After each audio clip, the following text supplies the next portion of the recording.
Hey guys, for those of you who don't know me, I am Lindsay Becker and I am the current Miss Wheelchair Tennessee 2018, and I'm also a writer and everything, and so a lot of times in my writing I focus on things that I think can help people in the real world, emotional levels, and sometimes just kind of helping them understand things in the disability community. So I thought to kind of branch off into videos, and I thought that this would be a really great place to start. A lot of times people aren't really sure if people with disabilities can go out and be successful in life or do everyday things like driving or owning a house or having a job or whatever. And so I just wanted to start out and kind of show you how I drive and how the hand controls work, and just show you that it's possible. And also kind of want to just show you the car that I drive, because I think a lot of times everybody thinks, or some people think, that you have to drive a van to be a wheelchair user that drives, and that isn't the case, as you can see. But anyway, this is my car, and it is a Mazda RX-8, and the really cool feature about this is the doors. So you've got the front door here, and then you've got this rear door back here that opens out this way. And hopefully you can see it in the camera, but you'll notice that there's not a pillar right here like there is in normal four-door cars. And so that's one really cool part about this car. And it's a little sporty car, so it's fun to drive too. So alright, so I'm just going to kind of show you, starting out, how I kind of get in and out of the car, so you can kind of get an idea of what I do every day when I want to go from point A to point B. So I've got my chair here, and I open the back door here, and you'll see there's a button here, or if you can see, do you see the button?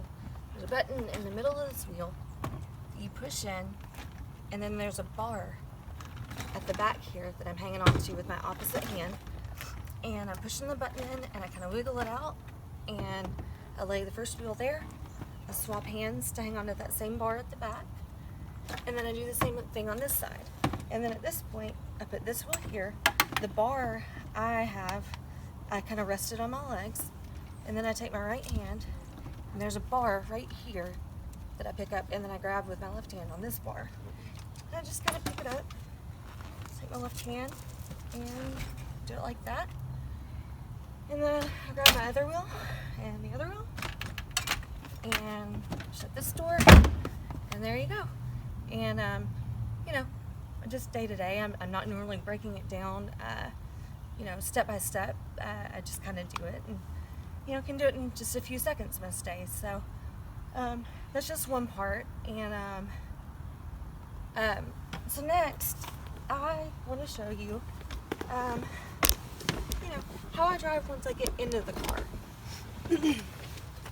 So you'll see, this isn't even a vehicle that was actually designed specifically for this. It just happens to be a really good vehicle that's really convenient for accessibility. So I want to show you my hand controls, and I don't know, can we zoom in on this right here? You'll see, so I didn't have anything special done except this handle right here and this knob right here. Okay, and if you look, you'll see that there's a bar that goes all the way down, and it hits the brake, and then when I push down, it's going to hit the gas. Right now my car's not on, but you would be able to hear it if it was. And the best part about these hand controls is that anybody else can drive them. Because it attaches to the back, you can still use your feet to drive. But for me, since I have to have my hand on the gas or brake at all time, it's the same handle, I have this, which is called a spinner knob. And basically it's just what I use to steer. It's just a safer way for me to steer, since I have one hand over here. And then, that's pretty much it. That's kind of the great thing about technology and things like that now, is that we can go out and do normal things. We can live normal lives and do normal things that everybody else does, and it's really not always that different, you know, not as different as you think. So, and I can't remember if I said at the beginning of the video, but this is actually a Mazda RX-8. And another reason that I really wanted to do this video is because this vehicle has been so handy to me, but also my husband. He's a disabled veteran as well. He's a wheelchair user. And so while I'm getting in on my side, he's doing the same thing on the other side. And, you know, it's been really, really convenient for us to go and be independent and go out and, you know, live normal married life. And my best friend, she lives in Virginia, and she has the same car. These cars have been really, really convenient for just getting around, and you know, they're fun to drive too. They have a rotary engine, so for all you car nerds out there, you know, it's a really cool car. The sad part is that they don't make them anymore. I think they stopped making them in 2012, and so that's kind of why I wanted to make this video too, is to kind of put it out there for maybe some of the car companies out there, maybe even Mazda, who makes the RX-8. You know, eventually we want to start a family, and I would love to be able to see more vehicles that are a little bit more inclusive and that anybody can drive. And so, you know, I'd love to see more cars incorporate these types of designs that could really help people with disabilities, because you don't have to drive a van if you don't want to. But there's things you have to consider, like how high the vehicle is from the ground, and how hard it's going to be to get in and out. And you'll notice, I don't think you can see it from here, but on this side there's these handles, you know, and they're in vans. A lot of times they may be in all vehicles actually, but you know, those are really handy for us when we're getting in and out of the car, and they help us transfer easier. So just little things like that. You know, I don't have one of those on, you know, up here on the driver's side, but you know, it's something that would be really, really handy sometime. And aside from that, I just was also going to say that, you know, this is just my personal experience right now.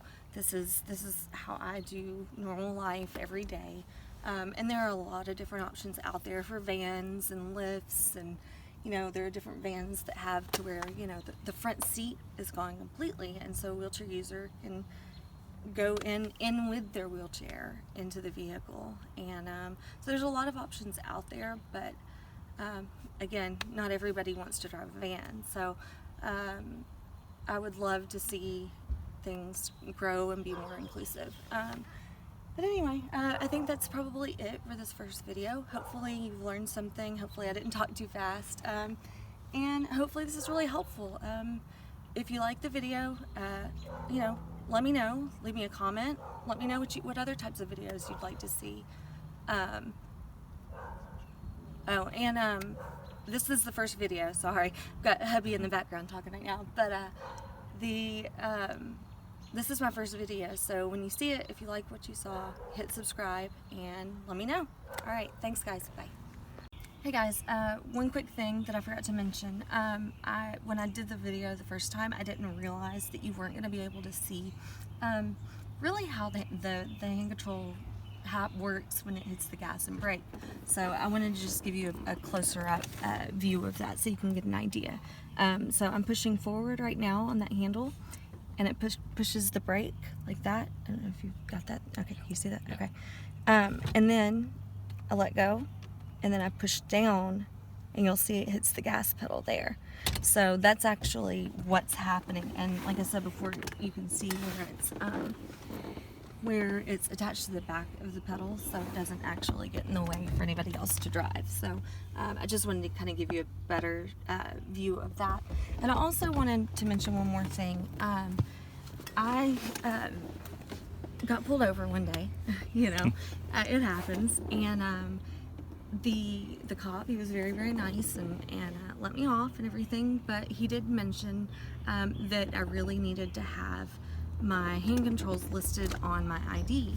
And I don't know if that's the case with every state, but at least in Tennessee, I know that they could easily give you a ticket if you don't have it written down in your license. And so if you've got a spinner knob or you need a spinner knob, you really need to have it documented in the system. So Again, hopefully some of this stuff helps in some way. I know it's kind of random, but I just thought this was a really good place to start. So hopefully it helps. Y'all have a great night. Bye.